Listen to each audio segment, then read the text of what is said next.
मान्य श्री गोपीनाथ रामा केने यांच्या संकल्पनेतून मौजे भावाळे तालुका भिवंडी येथे श्रीमद भागवत कथा व ग्रंथ ज्ञानेश्वर पारायण संपन्न झालं।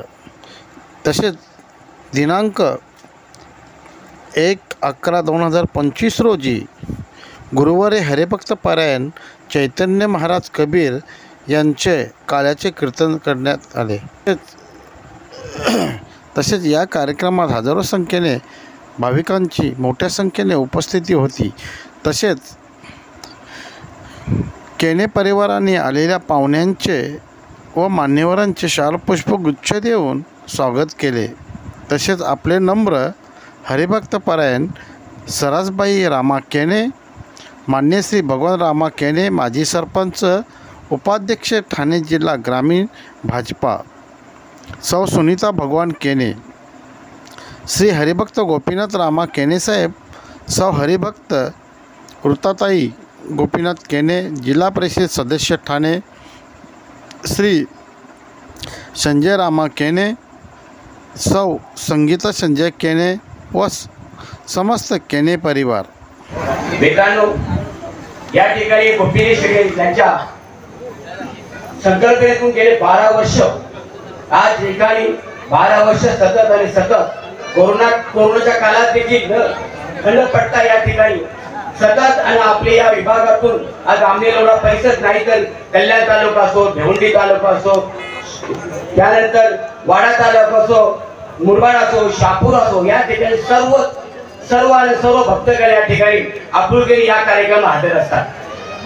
या ठिकाणी हे कुटुंब जवळ 12 वर्षापासून नाही तर नेहमीच अग्रगण्य असे आपल्या या भागातील लोकांची सेवा करत असतात। खंडेश्वरीचे मातेचा कार्यक्रम असू द्या, त्या ठिकाणी पूजा अर्चा हरिपाठ रोज या ठिकाणी मातेला स्नान घालणं, अंघोळ करणं, नित्यनेमाने पूजा करणं आणि त्या ठिकाणी या ऋताचे ज्यावेळेस सदस्य होत्या त्यांच्या संकल्पनेतून महाराष्ट्र शासनाच्या महाराष्ट्राच्या नगरोड या ठिकाणी 1-2 करोड रुपयाची निधी आणून या ठिकाणी खंडेश्वरी मातेचा आज या ठिकाणी तुम्ही सचोदन बघत असाल तर सिच्युएशन आज या ठिकाणी जाण्यासाठी चांगल्या प्रकारे चांगला रोड झाले, काही कामं अजून राहिलेली आहेत, पण 1,73,00,000ची निधी सर्वांच्या माध्यमातून या ठिकाणी सर्व पक्षाच्या माध्यमातून या ठिकाणी आज या ठिकाणी भव्य दिव्य असा रस्ता होणार आहे, झालेला आहे आणि थोडासा बाकी आहे, तो काही दिवसामध्ये होणार आहे। मी या ठिकाणी 2 शब्द बोलण्यासाठी या उभा या ठिकाणी राहिलो। आपण या ठिकाणी आपल्या समोरच्या कीर्तनाची सेवा केली। व्यास गुरुजींनी या ठिकाणी 8 दिवस आपल्याला चांगल्या प्रकारे ज्ञान आपल्याला या ठिकाणी अमृतमय ज्ञान या ठिकाणी पाठवलं, पण या ठिकाणी कीर्तनकारांनी आपल्याला चैतन्य महाराज कबीर या ठिकाणी आपल्याला कार्यालय कीर्तनाची सेवा केली। मित्रांनो, त्यांचे आप्पा हे नाव त्यांचे वडील होते कबीर, ते गेलो 70 वर्षापूर्वी या ठिकाणी आज येत होते। मी लहान असताना, आज मला 72 वर्ष वय, मी लहान असताना 60-65 वर्षापासून इतर गावामध्ये त्यांची सेवा करत होतो, पण त्या दिवसापासून आज ते आहे, तेव्हापासून याच ठिकाणी सेवा आणि चैतन्य महाराज आहेत हे समाधी मंदिराच्या निश्चित बाजूला त्यांचं घर, पिढ्यानपिढी या ठिकाणी धार्मिक वृत्तीचे आपण वड बांधतो, त्या ठिकाणी सेवा करतो। हे खरोखर या ठिकाणी आपण ज्ञानेश्वर महाराजांच्या साधनेतून ज्ञानेश्वर महाराजांच्या भिंतीला भिंत लागते या ठिकाणी, म्हणजे किती चांगली आणि पवित्र ती माणसं आहेत, त्यांची सेवा आपल्या या भागात होत आहे। आता सोंगेराम महाराजांनी सांगितलं की त्यांना वेळ नाही, त्यांचं सीट खूप टाईट असतं, ते आपली समाजाची सेवा करता त्या भागात ऐकून घ्या, करोड रुपयाची निधी त्या ठिकाणी रोडचं काम असू द्या, पाण्याचं काम असू द्या, गटाराचे काम असू द्या, सुविधाचे काम, अन्य साफसफाई असू द्या, या ठिकाणी शासनाच्या माध्यमातून अन्य नगर परिषदेच्या माध्यमातून करोड रुपयाची निधी आणून या ठिकाणी आपला परिसर आनंदी भाग कसा स्वच्छ राहील, कशी वारकरी चांगली सेवा करील हे करत असतात। त्याप्रमाणे सोंगेराम महाराजांनी धन्यवाद देईल। मित्रांनो, ज्या वेळेस चैतन्य महाराज या ठिकाणी हजर असतात त्या ठिकाणी हा आमचा सोंगेराम महाराज सावली सारखा त्यांच्या ठिकाणी हजर असतो आणि आज ठिकाणी ही जी 12 वर्ष जो कार्यक्रम चालू आहे या कामाला जर सर्व सूत्रधार कोण असेल, नियोजनबद्ध कोण करीत असेल तर सोंगेराम महाराज आहेत। सोंगेराम महाराजांनी तुम्ही जरूर एकदा तालीम द्यायला पाहिजे, कारण शेवटी ज्या कार्यक्रम करतात त्याला नियोगबद्ध पद्धतीने करतात, त्या नियोगबद्ध रचना करावी लागते, ती सर्व करतात आणि पुन्हा एकदा या भगवान शेठ असो, गोपी शेठ असो आणि त्यांचा सर्व परिसर त्यांना त्यांच्या परिवाराला धन्यवाद देईन. या ठिकाणी माझे 2 शब्द संपवतो. रामकृष्ण हरी. तपोपूर्ती सोहळ्या निमित्ताने या ठिकाणी उपस्थित असते सर्व माझी मंडळी भगिनींनो, तपोपूर्ती सोहळ्याला भिवंडी तालुक्यातून गावागावातून लोक आली. निसर्ग सुद्धा आपल्या सोबती असतो म्हणून 6 दिवस भगवानचे वरुण राजाने पण इथं हजेरी लावली. आणि ही गोष्ट काही कमी नाही. मी रोज फोन करायचो आज पाऊस किती आहे, आणि शेवटी सकाळी वाटायला लागला की माझ्या सगळं जाईल. मी घाईघाईने इथं पोहोचलो तर शेवटचं चरण चालू होतं आणि मला तेव्हा कळलं की बा काल्याच्या कीर्तनाचा लाभ काय असतो. तो काल्याच्या कीर्तनाचा लाभ मला मिळालेला आहे. दुसरी गोष्ट, हा जो सप्ताह होतो हे केवळ केडी कुटुंबियांचं नाही, हे आमच्या भिवंडी तालुकी वारकरी संप्रदायाचं एक वैभव आहे. आणि आज या ठिकाणी एवढी मोठी असावी 11 किलो वजनाचा 11 किलो वजनाचा संकल्प केला आणि 22 किलो 540 ग्रामचा सुवर्णाचा हे सुद्धा काही कमी नाही. फक्त आपण आपली उद्दिष्ट आणि विचार जर वेळे एकत्र ठेवले तर आपल्या उद्दिष्टापेक्षा जास्त देणारे लोक आहेत. आणि म्हणून म्हणतो की देणारे देत जावे, घेणाऱ्याने घेत जावे, घेता घेता घेणाऱ्याने देणाऱ्याने हात द्यावे. भगवान तुम्ही आणि परिवाराने आतापर्यंत 12 वर्ष हे लोकांना म्हणजे भगवंताच्या अधिष्ठानाच्या रूपाने जे काही दिलेलं आहे ते त्यांच्यानंतर आपण सगळ्यांनी घेतलं पाहिजे आणि हा अखंड धडा सतत वाहत राहायला पाहिजे असं मला वाटतं. आजच्या या ठिकाणी आलेल्या सर्व वारकरी संप्रदायाला मी धन्यवाद देतो. आणि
सरोवर येथे नवनीताचे पुर नाही देखील ते मिळे भोगू सुखाचे सोहळे तुका म्हणे आता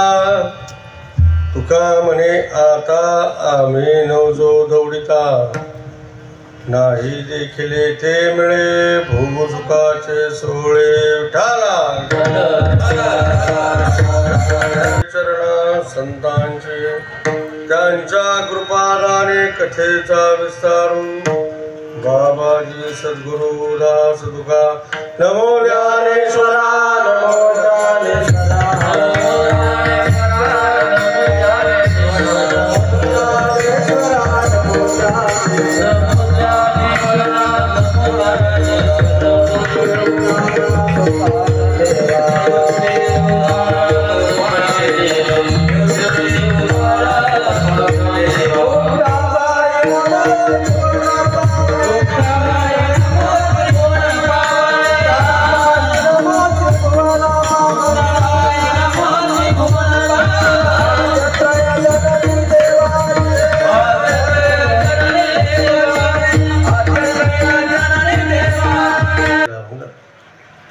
राज्यातील काल्याच्या प्रसंगातील आनंद समारोप भगवान श्रीकृष्णचंद्र परमात्म्याचं गोकुळातील बाळक्रीडेचं वर्णन आणि देवाने यमुनेच्या तीरावर गोपाळांच्या समवेत जो आनंद सोहळा साजरा केला आणि काल्याचा प्रसाद सेवन केला, तो काल्याचा प्रसाद सेवन करून त्या उत्सवाची सांगतेचा परिपाठ संप्रदायाच्या नियमाप्रमाणे वैशिष्ट्य की सामुदायिक हा उत्सव नसून ज्यांच्या कमी लोकांच्या जीवनात भाग्य येतं की आपल्या मनातला संकल्प भगवान परमात्मा आशीर्वादाने परिपूर्ण करतो आणि तोच संकल्प आपल्या सर्वांचे परमार्थ स्नेही या भूमीचे सुपुत्र हरिभक्त परायण श्री गोपीनाथ बुवा केने आणि त्यांचा परिवार, त्यांचे ज्येष्ठ बंधू भगवानराव असतील, कनिष्ठ बंधू संजय शेठ असतील, त्यांच्या सर्वांच्या धर्मपत्नी सुनीता, ऋताताई, संगीता, मातोश्री आणि आपण सर्व स्नेहीजन एक तप या प्रांगणामध्ये भगवंताची सेवा करते आणि हा तपपूर्ती सोहळा उत्सव संपन्न होत असताना एक थोर सत्पुरुष ज्यांच्या मुखारविंदातून आपण भगवान परमात्म्याचं चरित्र गेले 7 दिवस श्रवण केलं, त्या आचार्य सत्यनारायणजी व्यास महाराज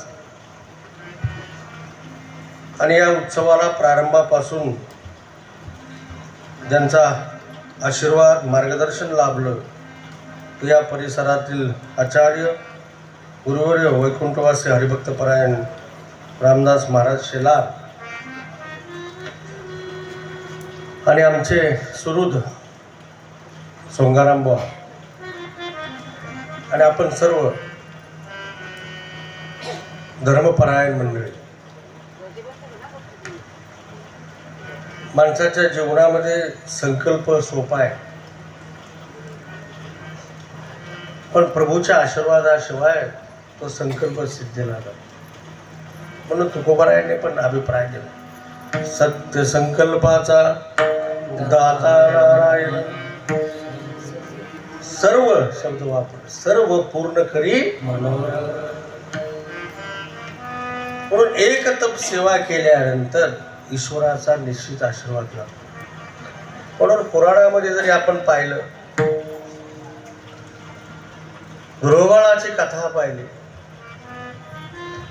वाल्याची कथा पाहिली, प्रभूचा आशीर्वाद भगवान नामचिंतन एक तपसेवा झाल्यानंतर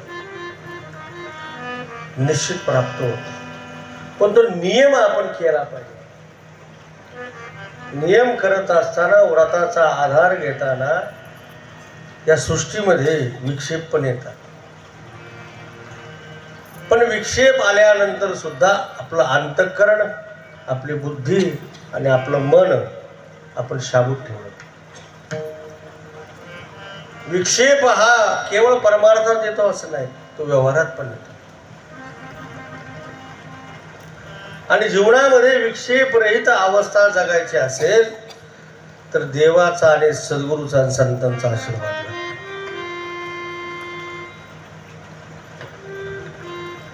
हे वर्ष गौरवशाली वर्ष, संत ज्ञानदेवांचं हे 750वे जयंती वर्ष.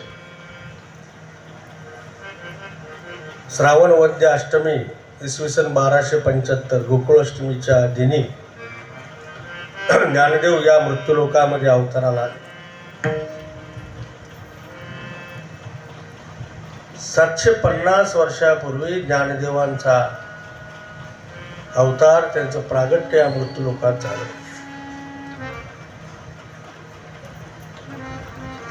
आणि हा महाराष्ट्र नव्हे तर हा हिंदुस्थान भक्ती संप्रदायाच्या परंपरेने ज्ञानदेवांच्या तत्वज्ञानाने आजही ढवळून निघाले आहे. म्हणून विशेषत्वाने मी आमच्या रामदास महाराजांचं कौतुक करत आजच्या काळामध्ये ग्रंथराज ज्ञानेश्वरीचं समाजाला विस्मरण होत चाललंय. तत्वज्ञान जी पिढी विसरल ती पिढी भ्रमिष्ट अंधश्रद्धाळू अडाणी होईल आणि त्याच्यातून पुढे दैन्य आणि दारिद्र्य प्राप्त होणार. जगाच्या ज्ञानाचा आणि विज्ञानाचा जर गाभा काय असेल तर ते तत्वज्ञान. नवीन पिढीला असं वाटतंय की विज्ञान वेगळे आणि तत्वज्ञान वेगळे. विज्ञानाचा उगमच तत्वज्ञानातून. म्हणून आता आपण तंत्रज्ञानाच्या माध्यमातून नवीन नवीन शोध लागतायत, माहिती प्राप्त होते आणि मग आपल्याला लक्षात येते की आपल्या ऋषींनी मुनींनी संतांनी ते संशोधन करून वाङ्मयामध्ये लिहिलंय. त्याची प्रचिती प्रत्यक्ष आज आपल्याला वास्तव रूपाने. म्हणून जग किती जरी बदललं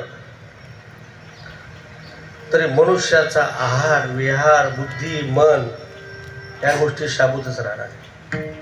आता लोक म्हणतायत भगवान परमात्म्याचे साधू संतांचे आशीर्वाद प्राप्त करून देतोय म्हणून आपण सर्वांनी एकदा त्यांचं टाळ्या वाजवून स्वागत करावं. कारण आजच्या काळामध्ये माणसांना वेळ नाही असं म्हटलं जातं. लोक काय म्हणतात, इकडे बसा ना, मला बसा. विठ्ठला एक क्षण नाही निमिष पण आपण थांबू शकत नाही. या मृत्यू लोकात आल्यानंतर आपलं जे उद्दिष्ट आहे हे साध्य ईश्वराचं बोलावणे येण्याच्या आधी आपण संपन्न केलं. ज्ञानदेवांचे आपण वारस आहोत, त्यांचे उपासक आहोत, त्यांचे अनुयायी आहोत म्हणून ज्ञानदेव मोठे नाही आहेत. जगाच्या 5000 वर्षाच्या इतिहासात जर आपण पाहिलं तर मृत्यूलोकात आलेला सर्वोत्तम मनुष्य व्यक्ती कोण असेल तर ज्ञानदेव. मृत्यूलोकात आल्यानंतर केवळ वयाच्या 21व्या वर्षापर्यंत त्यांचं ठरवलेलं सर्व काम पूर्ण झालं, सिद्धीला गेलं.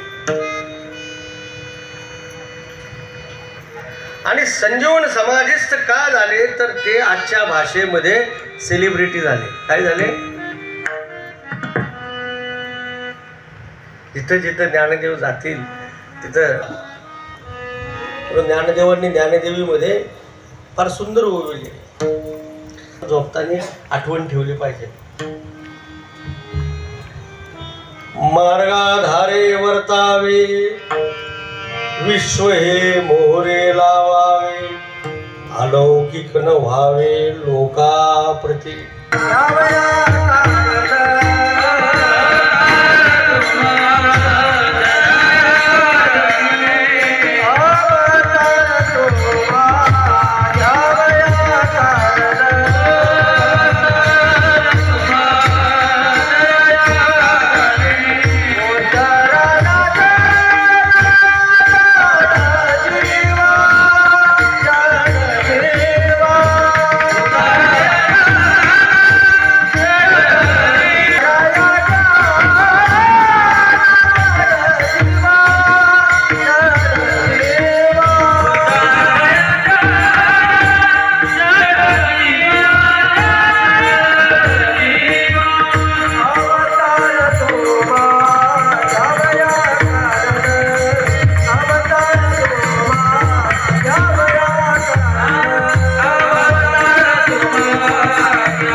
जीव त्या गंगेच्या पाण्यामध्ये डुबकी मारतात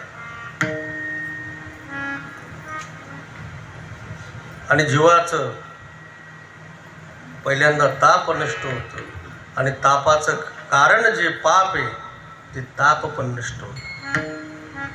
थोडक्यात सोपं उदाहरण सांगतो. माणसं परमार्थात भक्ती परंपरेत जीवन झोकून देतात आणि जीवनामध्ये अरिष्ट येतं, त्यांच्या जीवनात दुःख पण त्यांना भोगायला लागतं. आपण पाहतो अवतीभोवती. आपल्याही जीवनात कधी कधी ती स्थिती येते. प्रश्न स्वतःला स्वतः विचारतो, मी एवढं शुचित्वाने जीवन जगतोय, परमार्थ सत्कर्म करतोय आणि माझ्या वाटेला दुःख का? त्याचा भाव असा आहे की तुझं पाप अजून नष्ट झालेलं नाही. अनंत जन्माचं पाप बरोबर घेऊन तो जीव या सृष्टीमध्ये परिभ्रमण करत असतो. त्याला पाप क्षालनाचे दोन भाग आहेत. एक आहे भगवान परमात्म्याचं सदोदित नामचिंतन. गीतेमध्ये भगवान सांगतात सततम कीर्तयंतो माम. पण माणसाच्या जीवनात सतत होतं का नामस्मरण? होतं? मग पाप तर निश्चित या पापाची शृंखला नष्ट होईल का? केवळ जीवनामध्ये प्रारब्धाचाच संबंध राहील का? प्रयत्नाचा कर्माचा सिद्धांत त्याची कुठं संगती लावायची? म्हणून या परिभ्रमणामध्ये संत जे ते दीपस्तंभासारखे. जीवाचं प्रारब्ध बदलण्याचं सामर्थ्य संतांना. म्हणून आपल्या जीवनामध्ये जो काही वेळ आपल्याला प्राप्त झालेला असतो तो संगतीमध्ये सत्संगात घालवा. तुकोबारायांनी संगतीला फार प्राधान्य दिलंय. एक आहे कुसंगती आणि एक आहे सत्संगती. जगामध्ये सर्वात काठिण्य असलेली गोष्ट म्हणजे एवढं काठिण्य हिऱ्यामध्ये.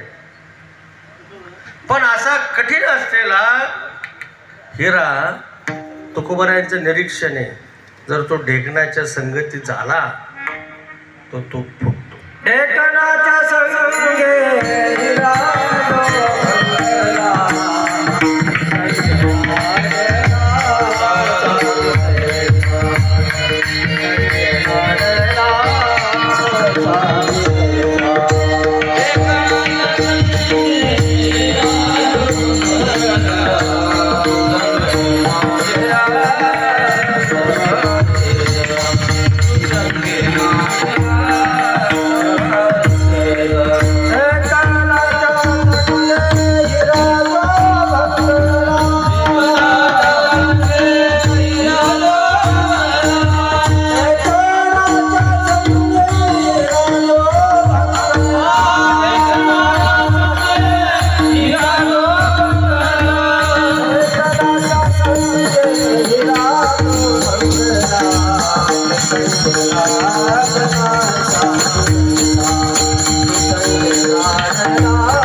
संगतीचा अनुभव महाराज अभंगाच्या पहिल्या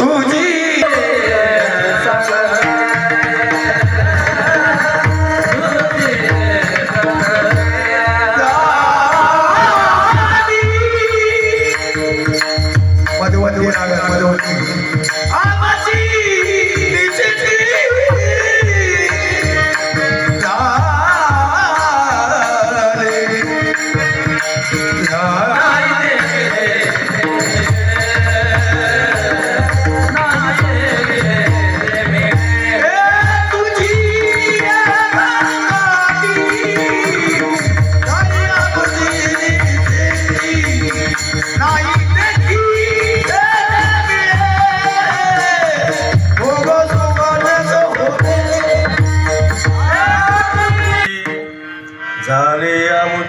निश्चिंती, नाही देखिले ते मिळे भोग सुखाचे सोळे. झाली आमुची निश्चिंती, चिंता रहित देवाच्या संगतीमध्ये. महाराज सांगतात आम्ही झालोय चिंता रहित होणं म्हणजे मोक्ष प्राप्त. त्याच्या पुढे एक पाऊल टाकतात. केवळ जन्म आणि मरण म्हणजे संसार नाही सांगताय. उपजणे आणि निमणे हे साचजी जे का मानणे, तो जीवलो कोणे संसार. जन्माला आलाय आणि मेलाय याच्यावर जो सत्य बुद्धी ठेवतो तो संसार. आणि मग संसाराचं अनित्यत्व, संसाराचं यथार्थ स्वरूप दुःख नको. संसाराचं यथार्थ स्वरूप काय? संसार दुःख मूळ. कशामुळे? चिंता माणसाला झोप येऊ देत नाही. का माणूस बिछाण्यावर जरी पडला इकडं होईल त्या गोष्टीवर होईल, झोप येत नाही. चिंता चिंता माणसाला भयग्रस्त करते आणि सर्वनाश त्या चिंतेतूनच पुढं.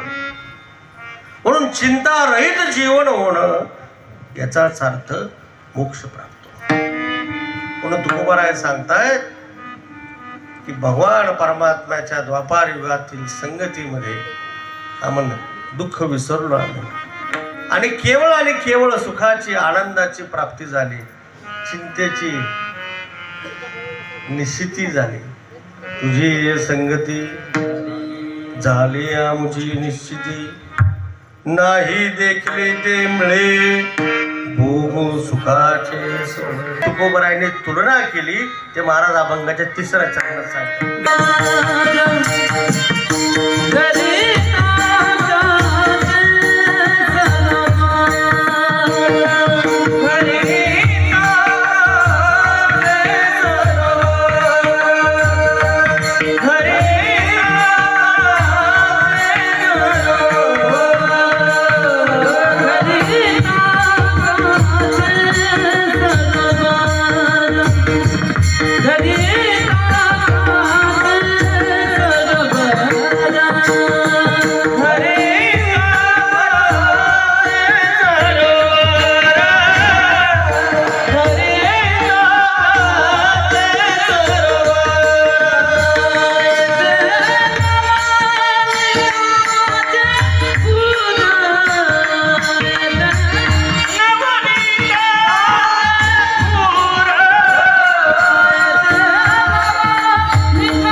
राहतो पण अशुद्धता काही शेष राहत नाही. म्हणून प्रभूच्या संगतीमध्ये, देवाच्या संगतीमध्ये आपल्या जीवनातील अनेक जन्माचं दुःख नष्ट होऊन आनंद स्वरूपता प्राप्त होते.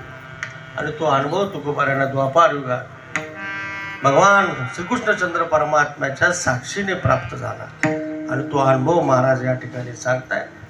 आणि देवा आता तुझ्या संगतीचा अनुभव प्राप्त झालाय, तुझी संगत लाभली, आनंद प्राप्त झालाय, दुःखाची निश्चिंती झाली, मोक्ष प्राप्त झालाय. आणि देवा मी सोडणार नाही हे महाराज अभंगाच्या शेवटच्या चरणात तुका म्हणे आता तुका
आपण अभंगाचा भावार्थ पाहण्याचा अल्पसा प्रयत्न.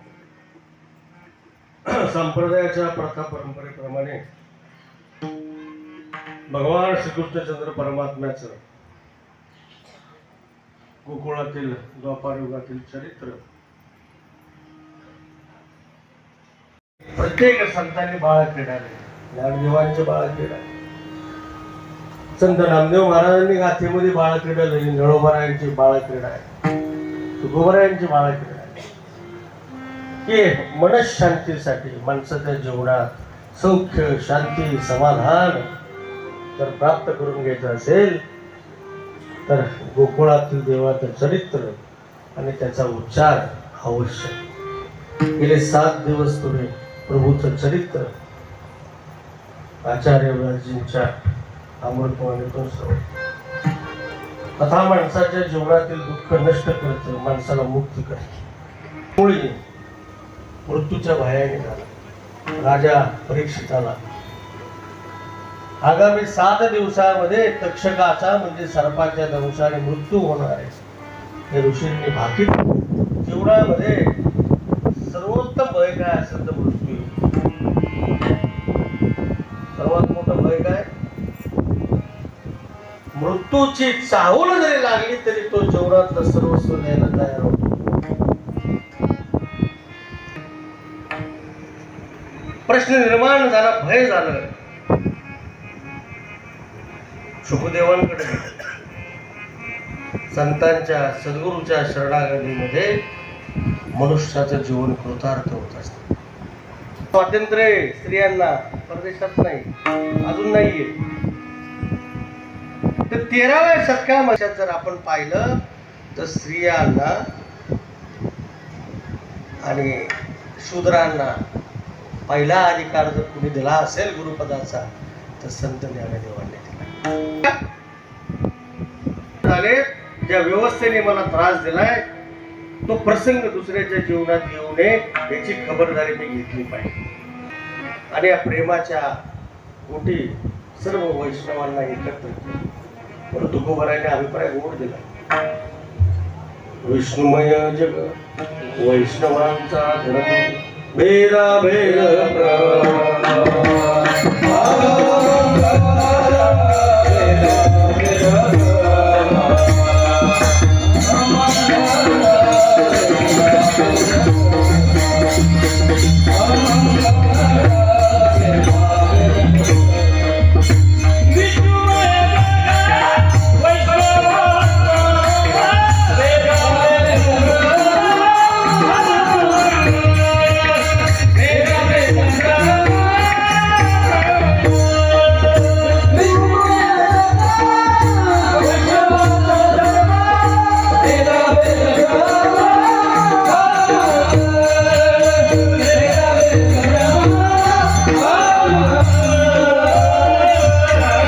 संख्या किती आहे मर्यादा आणि त्याच्यात परत विभाग.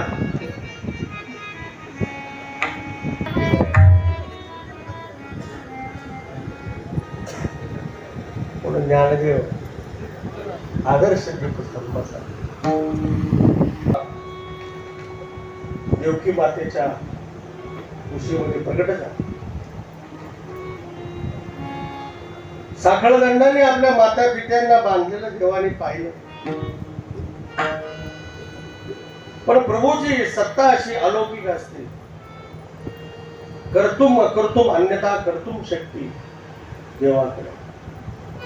भगवान परमात्मा या अवतारामध्ये पूर्ण अंशाने प्रगट झालेले. साखळदंड माता पित्यांचे लढून पडले. सैनिक राखणदार माणसं निद्रिस्त झाले, मूर्छिस्त झाले. दरवाजे उघडले गेले. कंसाचं भय वसुदेवाने दूर केला. कंसाला निरोप झाला तर हे पुत्ररत्न आपल्यापासून फिरावलं जाईल.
आनंद झालाय. गुड्या उभारल्या, तोरण उभारले आणि उत्सव गोकुळामध्ये साजरा झालाय.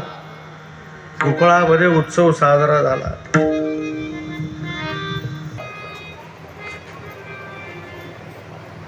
तुकोबरायांनी फार सुंदर एक अभिप्राय दिला. भगवान परमात्म्याचं आगमन झालं गोकुळामध्ये आणि पहिल्यांदा देवाच्या आगमनाने गोकुळवासियांचं व्यावहारिक जीवन संपन्न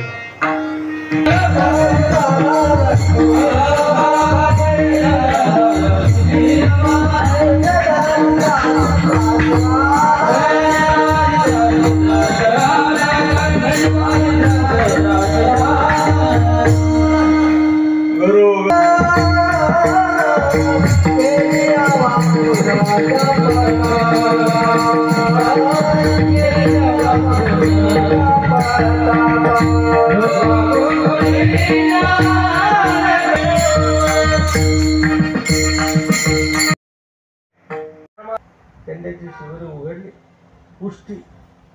पुष्टी शिदोरी पाहिली, त्याच्यातलं काही खाल्लेलं पाहिलं. देवाने सांगितलं त्यांनी पुष्टी शिदोरी चालणार नाही, घेऊन जा म्हणले. त्यांनी सांगितलं सांगतो कुणाला? मला. आणि घरी जायला सांगतो. आमचं कोण? माझं सर्वस्व. कृष्ण माझी माता, कृष्ण माझा पिता, कृष्ण माझी माता, कृष्ण माझा पिता, कृष्ण माझी माता, कृष्ण माझा पिता, कृष्ण माझी माता, कृष्ण माझा पिता.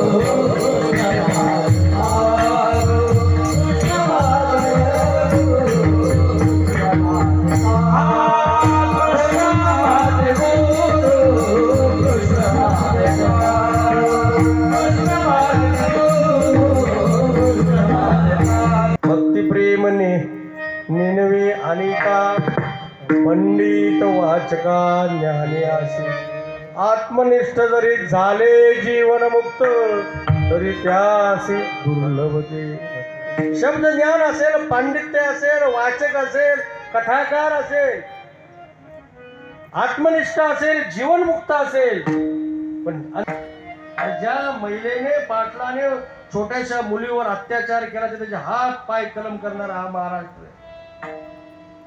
आणि त्या राज्यामध्ये अशा पद्धतीची स्थिती चालली. तरुण पिढीने सजग राहायला पाहिजे. संतांचे विचार शिवछत्रपतीच्या तेजाचं आचरण आपल्या नवीन पिढीने केलं पाहिजे, तर हा महाराष्ट्र शाबूत राहील. लक्षात. आणि हे म्हणते लोक, बुवा लोकांचं तर पहिलं काम आहे, तुम्ही नित्य प्रत्येक कार्यक्रमामध्ये आचरण, नीती, छत्रपती शिवरायांचं चरित्र सांगितलं पाहिजे. आपल्याला एखाद्या पुढाऱ्याने जाब विचारला, महाराज तुम्ही कुठं बोलताय, तुम्हाला तुमचा मेंदू ठीक करायचं काम आमचे, घाबरू नका तुम्ही, आपलं काम आहे. आज महाराष्ट्रामध्ये खूप चांगली माणसं समाजकारणात, राजकारणात आहेत, त्यांच्यामुळं राज्य स्थिर आहे. आता लक्षात घ्या, बाकीची राज्य जर पाहिली त्याच्यापेक्षा महाराष्ट्र का स्थिर आहे? काही मंडळी, जी अग्रणी मंडळी आहेत सरकारामध्ये, कुठल्याही पक्षातले असू द्या, पक्षीय भाषणेत मी बोलत नाही, त्यांच्याकडे नीती आहे, विचार आहे, राजा शिवछत्रपतीची प्रेरणा आहे राज्यकारभाराची. पण नवीन पिढी जी आता ते अन्न अनुकरण करून पैशाच्या मागे लागली. आपल्या शेजारच्या घरात घटना घडली म्हणून आपण आनंदी राहू नका. त्याचा वनवा आपल्या घरात कधी मध्यरात्री येईल आपल्याला माहित नसेल. ज्ञानेश्वर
पुराणे